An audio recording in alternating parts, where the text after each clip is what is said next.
Hello नमस्कार साथियों, GCP science class में आपका हार्दिक अभिनंदन है। और उम्मीद कर रहे हैं कि बेटा आप लोगों की बोर्ड एग्जाम की तैयारी अच्छी चल रही होगी। और जैसा कि केमिस्ट्री के अंदर हमने लास्ट लेक्चर में अध्ययन किया था आदर्श एवं अनादर्श विलयन के बारे में, और आज हम जो अध्ययन करने वाले हैं वह अध्ययन करने वाले हैं विलयन के अणुसंख्य गुणधर्म। महत्वपूर्ण टॉपिक है। यहां से बोर्ड एग्जाम से एक 5 नंबर का प्रश्न बनता है। यहां पर क्या बताया आप लोगों को, एक बोर्ड एग्जाम में 5 नंबर का प्रश्न बनता है। तो समझते हैं विलयन के अणुसंख्य गुणधर्म के बारे में। क्या है विलयन का अणुसंख्य गुणधर्म? देखो, विलयन के वे गुणधर्म जो विलयन में उपस्थित कुल कणों की संख्या तथा विलय के कणों की संख्या के अनुपात पर निर्भर करते हैं, क्या कहलाएंगे? अणुसंख्य गुणधर्म कहलाते हैं। मैंने क्या बताया, फिर सुनिए परिभाषा। विलयन के वे गुणधर्म जो विलयन में उपस्थित कुल कणों की संख्या तथा विलय के कणों की संख्या के अनुपात पर निर्भर करते हैं, क्या कहलाते हैं? विलयन के अणुसंख्य गुणधर्म कहलाते हैं। तो परिभाषा लिखेंगे विलयन के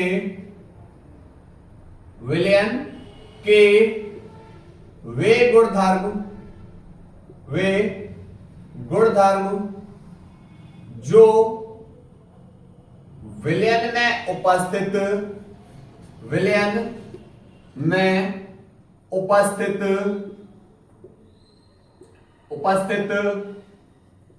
कुल कणों की संख्या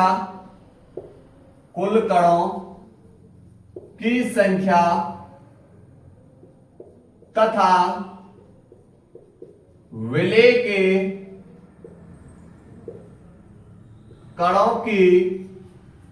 के कणों की संख्या के अनुपात पर निर्भर करते हैं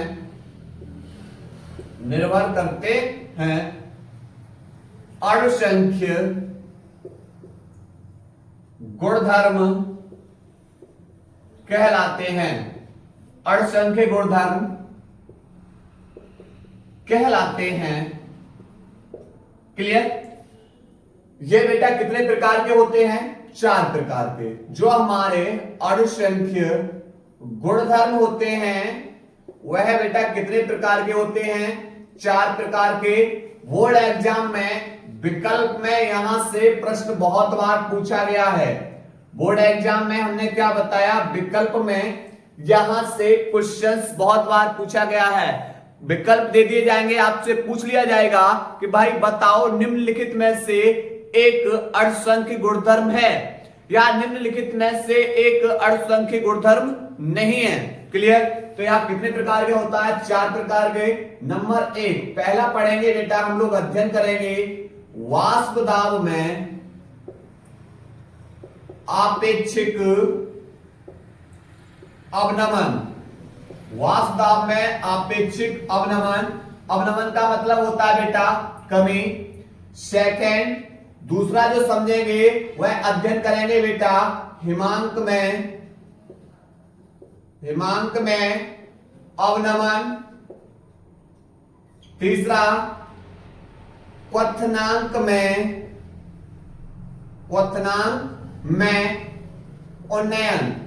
उन्नयन का मतलब होता है बेटा वृद्धि। क्लियर? और चौथा, परासरण दाब। चौथा कौन सा है हमारा? परासरण दाब। तो विकल्प में बेटा आपसे पूछ लिया जाएगा कि भाई बताओ निम्नलिखित में से एक अणुसंख्य गुणधर्म नहीं है या निम्नलिखित में से एक अणुसंख्य गुणधर्म है। क्लियर? तो अणुसंख्य गुणधर्म की परिभाषा ध्यान रखनी है कि विलयन के वह गुणधर्म जो विलयन में उपस्थित कुल कणों की संख्या तथा विलय के विलेय के कणों की संख्या के अनुपात पर निर्भर करते हैं, क्या कहलाएंगे, असंख्य गुणधर्म। तो आप इसको बेटा नोट करिए। उसके बाद हम पहली हेडिंग पढ़ाने वाले हैं वाष्प दाब में आपेक्षिक अवनमन। यहां से बेटा एक प्रश्न निश्चित आता है बोर्ड एग्जाम में 5 नंबर का, ध्यान रखना। कितने नंबर का आता है? 5 नंबर का एक प्रश्न आता है। चाहे आपसे बेटा वाष्प दाब में आपेक्षिक अवनमन पूछे, चाहे आपसे हिमांक में अवनमन पूछ ले, या क्वथनांक में उन्नयन, या पराशर दाब, ठीक है, और इनसे संबंधित सवाल नोट करो बेटा इसको, तब उसके बाद आगे पढ़ाए रहे। नोट करो बेटा। इसके बाद बेटा हम पढ़ने वाले हैं पहली हेडिंग को, जिसका नाम है वाष्प दाब में आपेक्षिक अवनमन। अर्थात बेटा अवनमन का मतलब क्या होता है? कमी। अवनमन का मतलब क्या होता है? कमी होती है। क्लियर? तो सबसे पहले बेटा हम समझेंगे, आपसे क्वेश्चन पूछ रहे हैं कि भैया ये बताओ वाष्प दाब किसे कहते हैं। तो आप बोलोगे सर आपने पढ़ाया था कि जो वाष्पशील द्रव होते हैं उस वाष्पशील द्रव के पृष्ठ पर उसकी वाष्प द्वारा लगाया गया दाब क्या कहलाता है? वाष्प दाब। क्या बताया? जो वाष्पशील द्रव होते हैं, वाष्पशील द्रव के पृष्ठ पर उसकी वाष्प द्वारा लगाया गया दाब क्या कहलाता है? वाष्प दाब। क्लियर? तो अब हम हेडिंग क्या हमारी? वाष्प दाब में आपेक्षिक अवनमन। तो सबसे पहले हम समझेंगे कि भाई वाष्प दाब में अवनमन किसे कहते हैं। तो देखो यहां पर एक एग्जाम्पल के तौर पे समझ रहे हैं। सबसे पहले आप क्या करोगे, एक पात्र ले लो। आपने बोल दिया कि सर हमने एक पात्र ले लिया, ये रहा हमारा पात्र। इस पात्र के अंदर बेटा जल को भर दीजिए। अब चूंकि जल केवल जल ही मात्रा उपस्थित है तो यहां पर जल कैसा होगा? शुद्ध होगा। जल कैसा होगा भाई? शुद्ध होगा। क्लियर? यह हमारा कौन है? जल। जब बेटा इसे आप क्या करोगे? एक निश्चित ताप पर गर्म करोगे। जब इसे क्या करोगे? निश्चित ताप पर गर्म। तो आप बोलोगे कि सर हम जब जल को गर्म करेंगे तो जल को गर्म करने पर ये जल के अणु हैं ये वाष्प अवस्था में आ जाएंगे। जल के अणु किस अवस्था में आ जाते हैं? वाष्प अवस्था में आ जाएंगे। क्लियर? तो जल के अणु जब ये वाष्प अवस्था में आ जाएंगे, वाष्प अवस्था में आ गए, अब मुझे क्या करना है? इस जल की वाष्प को क्या करना है? रोकना है। मुझे इसमें क्या करना है? जल की वाष्प है इस वाष्प को क्या करना है? रोकना है। तो आप कैसे रोकोगे? तो इसके लिए हम क्या करेंगे? इसमें हम मिलाएंगे अवाष्पशील। इसमें क्या मिलाएंगे? अवाष्पशील विलेय को मिलाएंगे। अवाष्पशील विलेय, जैसे आप बेटा इसके अंदर चीनी डाल दो, नमक डाल दो, यूरिया डाल दो, यानी कोई भी बेटा अवाष्पशील विलेय को जैसे ही आपने डाला, मान लिया हमने बेटा इसके अंदर नमक को डाल दिया जल के अंदर, तो जो जल बेटा तेजी से वाष्पित हो रहा था, नमक को डालने पर क्या होगा कि नमक को डालने पर नमक इस जल के जो पृष्ठ है, इस पृष्ठ के कुछ क्षेत्रफल को क्या कर लेंगे? घेर लेंगे। मतलब नमक को डाला तो नमक को डालने पर नमक क्या करेगा? जो ये जल है, जल के जो पृष्ठ का कुछ क्षेत्रफल क्या कर लेते हैं? घेर लेते हैं। और घेर लेने पर क्या होगा कि यहां पर जैसे ही बेटा जल को घेर लिया, जल के पृष्ठ को घेर लिया, तो जो जल बेटा तेजी से वाष्पित हो रहा था उसकी वाष्प में क्या आ जाएगी? कमी आ जाएगी। और वाष्प में जब कमी आएगी तो इसी को हम क्या बोलते हैं? वाष्प दाब में अवनमन। क्या बोलते हैं हम? वाष्प दाब में अवनमन। समझो एक बात फिर, उसके बाद तब लिखाएं। क्या बताया कि हमने बोला भाई आप एक पात्र ले लो। आपने बोल लिया सर हमने पात्र ले लिया, उसके अंदर जल को भर दिया। जल को भरने पर निश्चित ताप पर जब हम गर्म करेंगे तो गर्म करने पर जल क्या होगा? वाष्पित होना शुरू हो जाएगा। अब जल जब वाष्पित होना शुरू हो जाएगा तो मुझे जल की वाष्प को रोकना है। मुझे जल की वाष्प को क्या करना है? रोकना है। तो रोकने के लिए हम क्या करेंगे? इसमें अवाष्पशील विलेय जैसे चीनी, यूरिया, नमक आदि को जैसे हम डाल देंगे। तो जैसे हमने बेटा इनमें जैसे मान लिया हमने नमक को डाला, तो नमक को डालने पर क्या होगा कि यह नमक जल के पृष्ठ के कुछ क्षेत्रफल को क्या कर लेंगे, घेर लेंगे, जिससे जल की वाष्प में क्या आ जाएगी, कमी। जल की वाष्प में क्या आ जाएगी, कमी आ जाएगी। और इसी को हम क्या बोलते हैं, वाष्प दाब में अवनमन। क्या बोलते हैं, वाष्प दाब में अवनमन। चलो परिभाषा लिखते हैं, लिखेंगे हम जानते हैं कि वाष्पशील द्रव के पृष्ठ पर, वाष्पशील द्रव के पृष्ठ पर उसकी वाष्प द्वारा लगाया गया दाब, वाष्प द्वारा लगाया गया दाब क्या कहलाता है, वाष्प दाब कहलाता है, वाष्प दाब कहलाता है। अतः जब किसी वाष्पशील विलायक में, अतः जब किसी वाष्पशील विलायक में अवाष्पशील विलेय को घोला जाता है, अवाष्पशील विलेय को घोला जाता है, तो इसके पृष्ठ के कुछ क्षेत्रफल को, इसके पृष्ठ के कुछ क्षेत्रफल को अवाष्पशील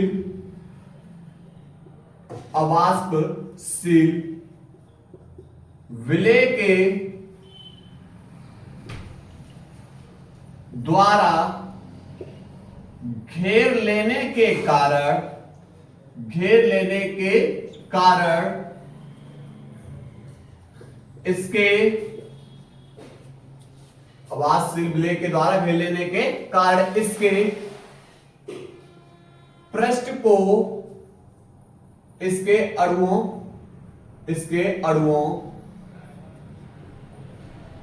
की पृष्ठ को छोड़कर जाने की प्रवृत्ति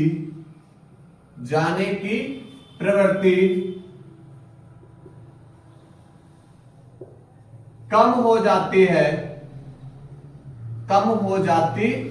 है, अर्थात वाष्प दाब में कमी आ जाती है, वाष्प दाब में कमी आ जाती है, जिससे वाष्प दाब में अवनमन कहते हैं। वाष्प दाब में क्या कहते हैं, अवनमन कहते हैं। क्लियर। यहां पर लिखेंगे नई लाइन से, वाष्प दाब में अवनमन, वाष्प दाब में अवनमन तथा शुद्ध विलायक के वाष्प दाब, शुद्ध विलायक के वाष्प दाब के अनुपात को क्या कहते हैं, वाष्प दाब में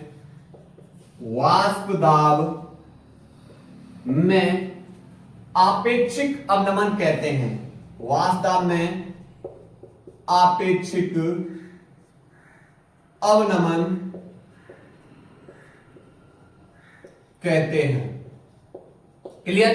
तो जो वाष्प दाब में जो कमी है तथा शुद्ध विलायक के वाष्प दाब, इनके अनुपात को हम क्या बोलते हैं, वाष्प दाब में आपेक्षिक अवनमन कहते हैं। मैंने मान लिया कि जब आपने बेटा एक पात्र लिया था, इस पात्र के अंदर आपने द्रव को भरा, तो यहां पर जब केवल द्रव है, तो यहां केवल द्रव है तो शुद्ध होगा। तो मैंने मान लिया कि माना शुद्ध विलायक का वाष्प, शुद्ध विलायक का वाष्प दाब, आप बोलोगे कि P और इसके ऊपर क्या लगा दिया, नॉट। नॉट किसको दर्शाएगा बेटा, शुद्ध को। लेकिन जैसे ही हमने इसके अंदर अवाष्पशील विलेय, जैसे इस द्रव के अंदर हमने किसको मिलाया, अवाष्पशील विलेय को मिलाया, अवाष्पशील विलेय जैसे नमक चीनी वगैरह जैसे मिलाया, तो नमक को जैसे मिलाया, तो यहां पर ये द्रव हमारा कौन है, विलायक, शुद्ध विलायक था। अब शुद्ध विलायक के अंदर हमने बेटा किसको मिला दिया, विलेय को मिला दिया, तो यहां पर विलेय प्लस विलायक दोनों मिलकर क्या बन जाएंगे, विलयन। क्यों, क्यों भैया, जैसे ही आपने इसमें चीनी मिलाई, नमक मिलाया, तो वो क्या हो जाएगा, इसके अंदर जाके घुल जाएगा, अर्थात क्या बन जाएगा, विलयन। तो यहां पर क्या होगा, तो हम लिखेंगे यहां पर विलयन का वाष्प दाब, क्योंकि भैया यहां पर इसकी वाष्प में केवल कमी आ रही है, नमक को मिलाने पर हल्की सी वाष्प में क्या आ जाएगी, कमी आ जाएगी, लेकिन वो नमक मिलाने पर क्या बन जाएगा, विलयन बन जाएगा। लेकिन तब भी द्रव कैसा होता रहेगा, तब भी वाष्पित होता रहेगा। तो यहां पर दोनों मिलकर विलयन बन जाएगा। तो विलयन का जो वाष्प दाब है बेटा, वो क्या मैंने मान लिया, PS। अब हम आपसे पूछे कि भैया शुद्ध विलायक का वाष्प दाब P0 है, जब हमने अवाष्पशील विलेय को मिला दिया, तो अवाष्पशील विलेय को मिलाने पर विलयन बन गया, और विलयन का जो वाष्प दाब है वो PS है। तो अब हम आपसे पूछना चाहेंगे कि भैया ये बताओ, वाष्प दाब में अवनमन, वाष्प दाब में अवनमन डेल्टा P, अवनमन का मतलब कमी। तो मैं आपसे पूछना चाहेंगे, पहले आप पे 100 रुपए थे, पहले आप पे कितना रुपए थे, 100 रुपए थे, और अब आप पे बेटा 80 रुपए है, तो कितने की कमी आई, आप बोलोगे कि सर 20 रुपए की कमी आई। कितने की कमी आई, 20 की। हमने आपसे क्या बोला कि भाई पहले आप पे 100 रुपए थे, अब आप पे 80 रुपए हैं, तो भाई कितने कमी आए, आपने बोला कि सर हमारे पास कितनी कमी आई, 20 रुपए की कमी आई। कैसे निकाला, आपने बड़ी मात्रा में से किसको घटा दिया, छोटी मात्रा को। तो पहले शुद्ध विलायक था, उसका वाष्प दाब ज्यादा था, शुद्ध विलायक का वाष्प दाब कैसे था, ज्यादा था, लेकिन हमने क्या किया, उसके अंदर अवाष्पशील विलेय को मिला दिया। तो अवाष्पशील विलेय को मिलाने पर उसकी वाष्प में क्या आ गई, कमी। कितनी कमी आई, तो आप बोलोगे कि सर शुद्ध विलायक के वाष्प दाब में से घटा दीजिए विलयन के वाष्प दाब को। तो शुद्ध विलायक के वाष्प दाब में से घटा दीजिए विलयन के वाष्प दाब को, तो हमें पता लग जाएगा कि वाष्प दाब में कितना अवनमन हुआ या कितनी कमी हुई। क्लियर। इसके बाद बेटा यहां पर ये हो गया वाष्प दाब में अवनमन, लेकिन हमें क्या बताया, वाष्प दाब में आपेक्षिक अवनमन। वाष्प दाब में आपेक्षिक अवनमन क्या है, तो यहां पर हमने क्या लिखाया, वाष्प दाब में आपेक्षिक अवनमन क्या लिखाया, तो वाष्प दाब में अवनमन, वाष्प दाब में अवनमन P0 माइनस के PS बट्टे P0। Clear, sorry PS minus P0 minus के PS, ये वाष्प दाब में अवनमन तथा शुद्ध विलायक के वाष्प दाब, इनके अनुपात को। तो वाष्प दाब में अवनमन तथा शुद्ध विलायक के वाष्प दाब, इनके अनुपात को ही हम क्या कहते हैं, वाष्प दाब में आपेक्षिक अवनमन। इसी को हम क्या बोलते हैं, वाष्प दाब में आपेक्षिक अवनमन। क्लियर। तो उम्मीद है कि बेटा आप लोगों को यहां तक टॉपिक क्लियर हो चुका होगा। अब इसी के अंदर हम पढ़ने वाले हैं अवाष्पशील विलेय के संदर्भ में राउल्ट का नियम, क्योंकि बोर्ड एग्जाम में वहां से भी questions very very important. Clear, इसी टॉपिक का है वो भी। चलो नोट करो बेटा, इसके बाद आगे हम कराएं, नोट करिए।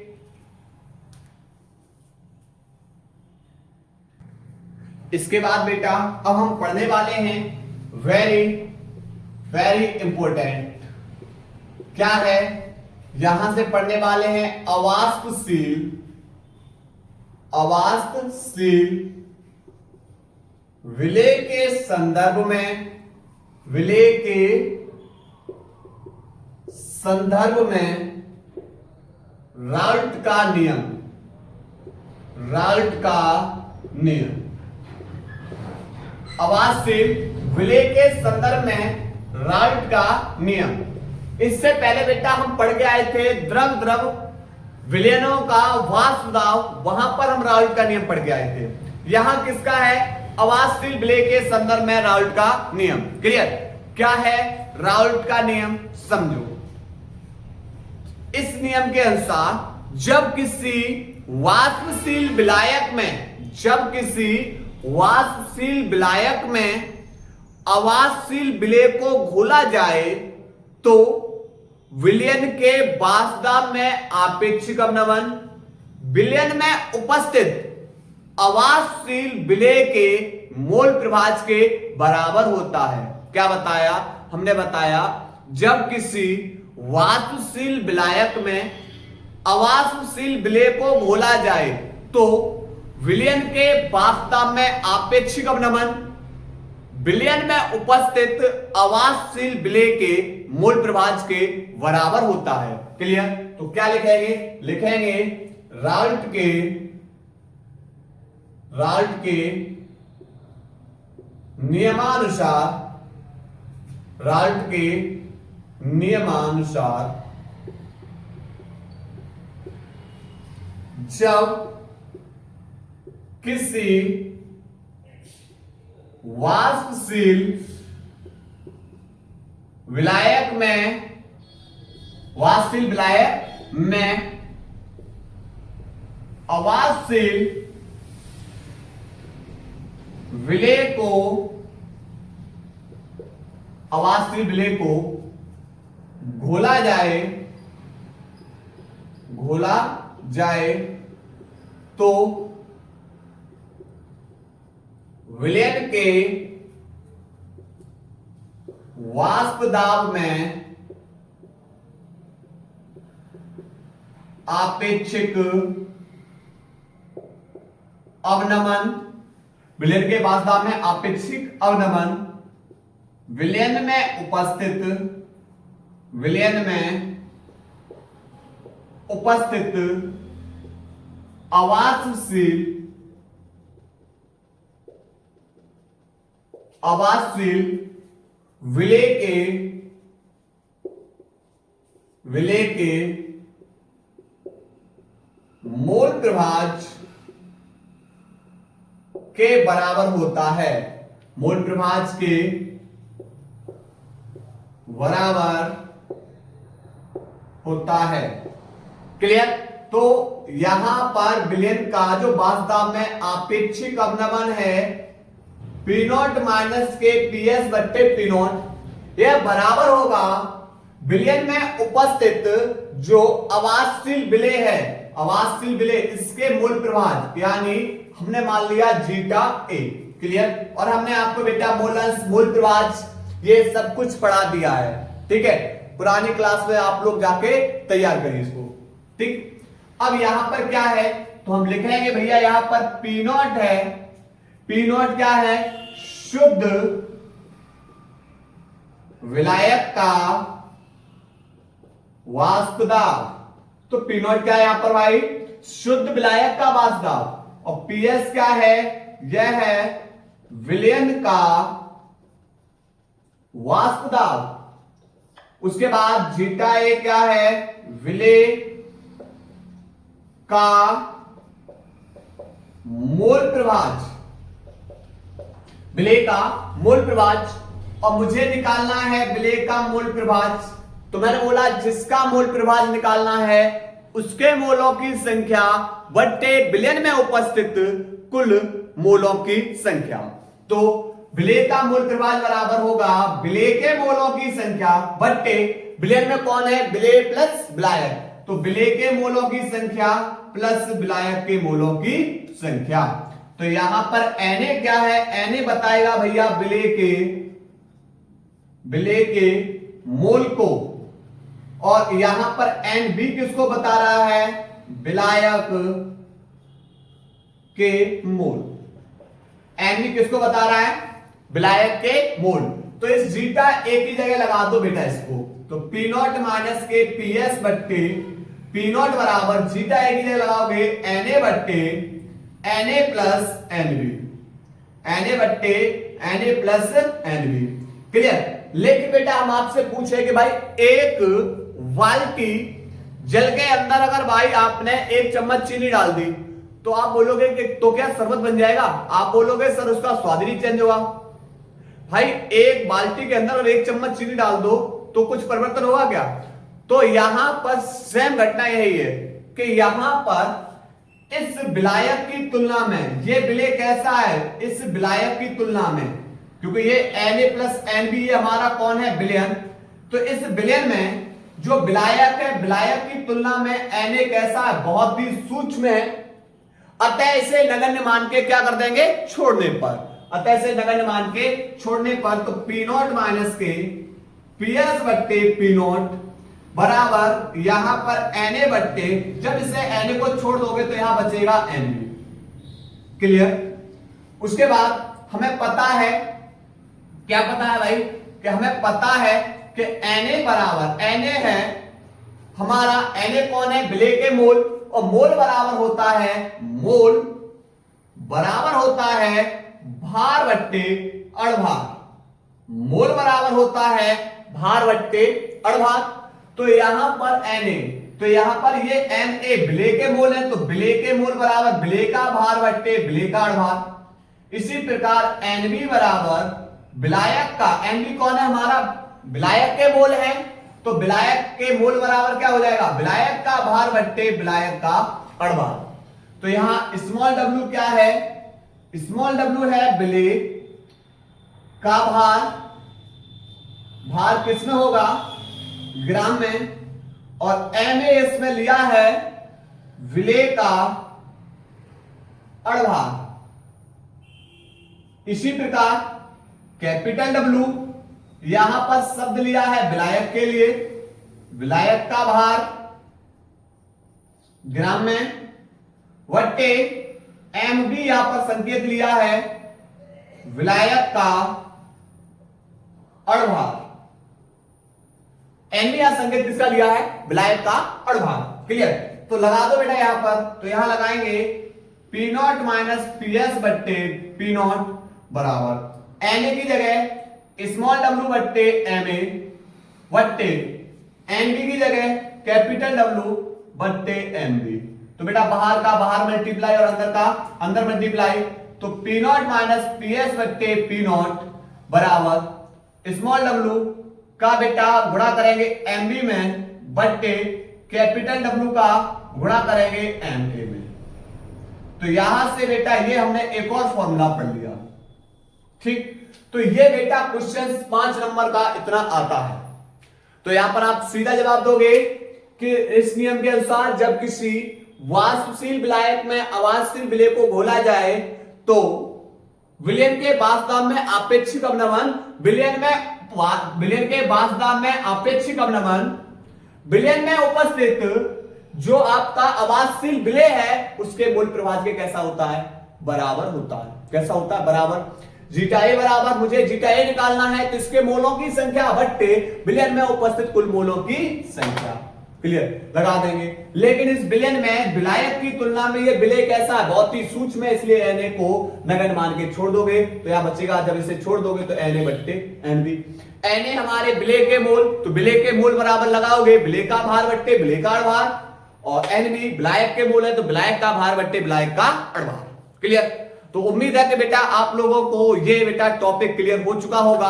अगले लेक्चर के अंदर हम लेकर आएंगे क्वथनांक में उन्नयन और हिमांक में अवनमन, दोनों टॉपिक बेटा अगले लेक्चर के अंदर कंप्लीट कराएंगे। क्लियर।